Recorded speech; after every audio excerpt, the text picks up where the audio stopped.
রান্নার সময় আমরা অনেকেই কিছু সাধারণ ভুল করে বসি, যা খাবারের পুষ্টিগুণ নষ্ট করে দেয়। সবজি কাটা থেকে রান্না করা পর্যন্ত না বুঝেই ভুলগুলো করে বসি।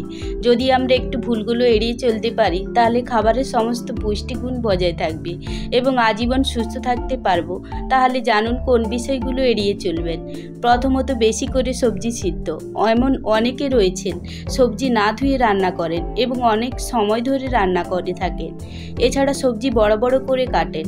সবজি কাটার সঠিক নিয়ম হচ্ছে ছোট ছোট করে কাটা এবং কাটার আগেই তা ধুয়ে নেওয়া, অর্থাৎ সবজি ধুয়ে তা কাটতে হবে, কারণ সবজিতে জীবাণু ও কেমিক্যাল থাকে, ধুয়ে নিলে তা চলে যাবে। এরপর বেশি সময় ধরে রান্না করা যাবে না। বেশি সময় সবজি সিদ্ধ করলে সবজিতে থাকা ভিটামিন ও মিনারেল তাপ সহ্য করতে পারে না, তাই পুষ্টি উপাদানগুলো নষ্ট হয়ে যায়। হালকা সেদ্ধ করে খাবার খেতে হবে। দ্বিতীয়ত, অতিরিক্ত তেলের ব্যবহার। রান্নায় ঘি ও তেল ব্যবহার করে যেতে পারে, কিন্তু অতিরিক্ত ব্যবহার করলে খাবারের ক্যালোরি বেড়ে যায়, ফলে নানা ধরনের অসুখ দেখা দিতে পারে। তৃতীয়ত, অতিরিক্ত তাপে রান্না। অনেক সময় রান্নার দ্রুততার জন্য আমরা গ্যাসের বার্নার বাড়িয়ে দিয়ে রান্না করি।